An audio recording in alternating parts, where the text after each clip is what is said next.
So what is Destiny? The beta is going on right about now, and for those who are curious, or for those who are in the know rather, they pre-ordered the game, and Bungie has bestowed upon us 2 extra codes to give out to friends, so you can form a fire team and give your friends the chance to experience Destiny. Now, here are my thoughts on Destiny after playing the game, and this game is right up my alley.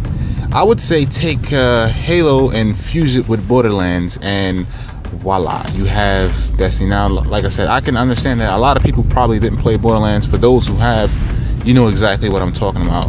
For those who are curious, think of an MMO, right? You know, massive multiplayer online game, but in first-person shooter form. You know, died down a little bit, was not as complicated, and that's pretty much what Borderlands was, and that's the main aspect of Destiny. You know what I'm saying? It's like the art style and the sci-fi feel of the Master Chief Halo's world, and you have the RPG first-person shooter elements of Borderlands.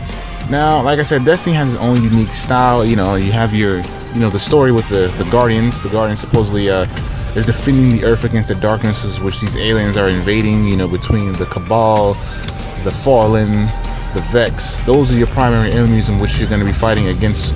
And this mysterious, I guess, thing that hovers above the Earth called the Traveler, it's sleeping, and it's basically bestowed powers upon you, the Guardians, to defend against the darkness. That's like the gist story of it.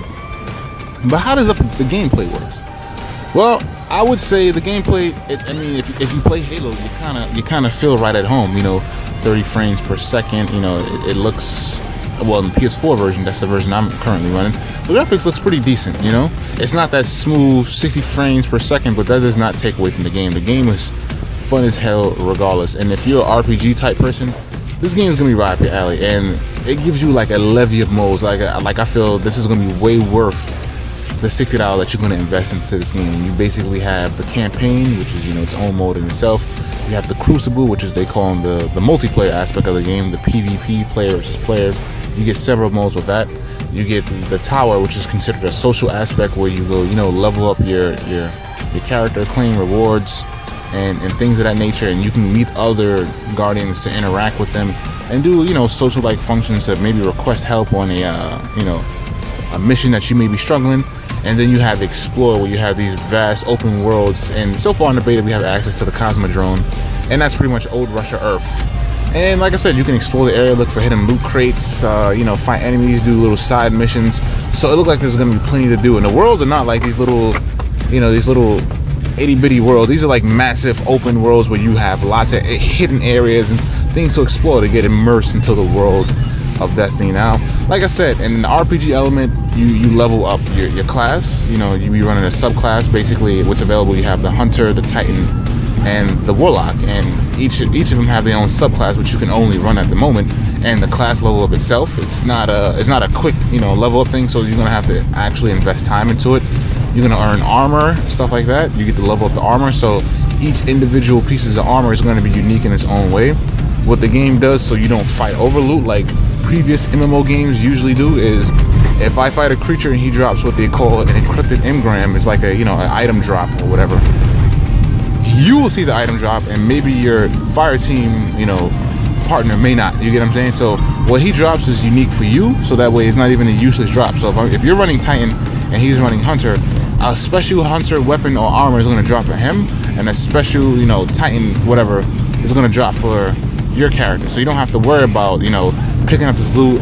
Is it worth my class's while, or do you have to fight this guy like, oh, I want this extremely exotic legendary gun, I want it. No, you don't have to worry about that. If it's going to drop, it's going to drop for him, and if it's going to drop, it's going to drop for you. So you each get a copy of that. Same thing like when you go explore, you find some hidden loot on your screen, you'll get the loot, and on his screen, you know, it'll disappear on your screen, and on his screen he can run to that same spot and collect the loot. You know what I'm saying? So it's not going to really interfere with that. So I actually like that aspect of RPG. I like the fact that the game is based off checkpoints. So when you do these really long missions and you die at a certain spot, you'll do a checkpoint. And also the game doesn't really penalize you for dying. You get what I mean? Like, you don't lose or something, like it's something negative for dying. Like, say for example in Borderlands, when you went down or you died, you lost money. You know what I'm saying? And in this game it's called Glimmer. The only thing that I guess was asked of you as Guardians is just don't all die at once. You know what I'm saying? At least one of you had to stay alive, so don't reset the game and go back to the next checkpoint. So that way you don't have to worry about the game being extremely difficult, you know, as far as advancing is concerned. You know, like I said, the beta is only capped at level 8, so we don't know how crazy the enemy is going to be, and the hardest thing you can possibly do is the strike mission Devil's Lair, and that's locked at level 8. That's the most, you know, the highest difficulty you can do it on normal.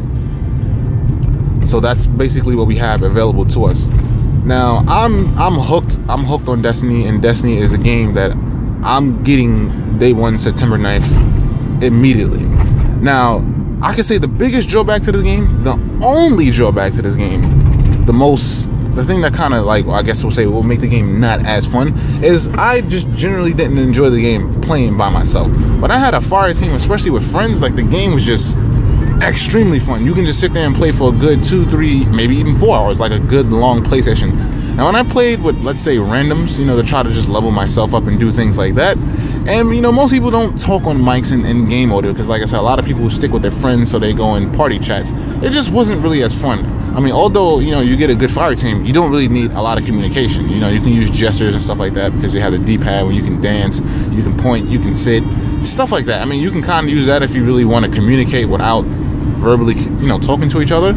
But it just generally wasn't as fun. Now, when I played with a group of people I knew, I just had a blast. Extremely fun. Now, let me talk a little bit more about the Crucible, or the PvP aspect of the game. Now, normally I'm a guy who didn't like the Halo, you know, combat multiplayer style. I just didn't like it. The, you know, moving slow, floating in the air, having a shield to deplete, then kill the guy. It was just something about Halo that it just wasn't for me. You know what I'm saying? I'm not saying it was bad or anything. It just wasn't for me. I just feel like I had a hard time killing people when I'm shooting these guys and they don't die, and they always constantly killing me. That's just, you know, how I felt about it. So I just generally just never liked it. The thing that's so unique about Destiny and their PvP aspect is the weapons that you carry over from the PvE, meaning the campaign, the Explorer, the strike missions, or maybe even a raid. You can carry those unique weapons into the Crucible. Now, you may be thinking like, hey, what if a guy is, you know, let's just say right now, level 8. And the minimum requirements for you to get into Crucible is level 5, right? And he may be having these beginner weapons, like, you know, bullshit weapons, and you may be having some nice, uncommon, you know, level 8 gun that's kind of leveled up with a higher attack than his, you know, let's say 23 attack weapon. You may be thinking like he might have the advantage. No, it's not even like that. What Destiny does is it scales the damage. So basically, if you have a bunch of level 8s with higher attack weapons, the guy with the lower attack weapon, it'll scale his damage up to be even with them, and then vice versa. If the guy has a bunch of lower attack weapons in the game and you have an extremely high attack, it'll scale you down. So it keeps the damage base even. But here's the perk to doing that. If your weapon has a ability to reload faster, or, you know, less recoil, you still carry those perks over in the Crucible, just not damage wise.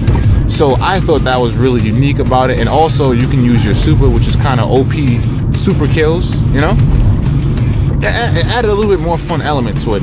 Also, I love the fact that, unlike most, you know, first-person shooters, you spawn so instantly. Like, you just don't really have to wait. As soon as you die, boom, you get the option to spawn right back in it. Of course, you can wait out a couple seconds if you want to gather your thoughts and to recoup your strategies, but I love that. And it feels a little bit more fast-paced. Like I said, that's just me. You know, this is not, you know, guaranteed to be at a faster pace than Halo. I understand it's its own genre of game, because it's not really considered, well, Bungie technically don't consider it an MMO. They call it a shared world shooters, and I quote, that's the words that come out of Bungie's mouth. So comparing it to Halo, because this is what it really reminds me of. It feels a notch or two faster. You know, I like a fast-paced kind of game. You know, especially for me coming from Call of Duty. I used to play Call of Duty, you know, 2, 3, Black Ops, you know, 2, Modern Warfare 3, Modern Warfare 2. You know, that fast-paced feel. I kind of like that. You know, with the Halo style. But like I said, to separate it from Halo, you carry your own personal equipment and you carry your own personal weaponry, which I love. Like, it just adds that. And like I said, you got your Titan class. You get to bring his supercharge ability to the fight. Now, is Destiny a type of game for you? I mean, if you're an RPG type of person and you love to grind out and love your things up, you're gonna love this game. You're gonna love this game. You know, 3-man co-op. play with your friends, and like I said, it's a first-person shooter, which most people love nowadays because the market in gaming is dominated by FPS games. It's plenty to do. You have, you know, your first subclass to mess with. You have a second subclass to mess with. You're not gonna level up in 2 seconds and just run through the game. You have increased difficulty for those who like challenges. So if you do a mission on normal, you can repeat the mission and increase the difficulty to get better drops and increase the challenge. You have a great PvP aspect of the game where you can just sit down and, you know, have, you know, versus matches if that's your kind of thing, with the addition of, like I said, carrying your supercharge ability and your own personal weaponry. You can play the game solo if you're a solo player kind of dude and you don't want to be bothered with nobody. The game also gives you the benefit of doing that. You don't have to ever do co-op if you choose not to. You can just explore the vast, beautiful worlds that Destiny has to offer. You can go explore Mars, you can explore Earth, you can explore Venus when those become available in the final retail version. You get what I mean? And explore hidden loot. And you can just go in the tower and just chill out and, I guess, make new friends, just form a new fire team. It's just going to be worth your while. So I think Destiny is going to be like pretty much game of the year for 2014. That's just my opinion. You know what I mean? Should you pick Destiny up? Like I said, if you're an RPG kind of dude and you love first-person shooters, yes, this is the game for you. You get what I mean? Even if you're not really much into the PvE aspect of the game and you just love a great FPS multiplayer, yo, I had a blast playing Crucible, so I don't think you'll be disappointed as well. If you played the Destiny beta and you have your own, you know, opinion that's different from mine, let me know in that comment section below. Express your thoughts. This is Jay Silver from S in Tech. I'm out, y'all. Later.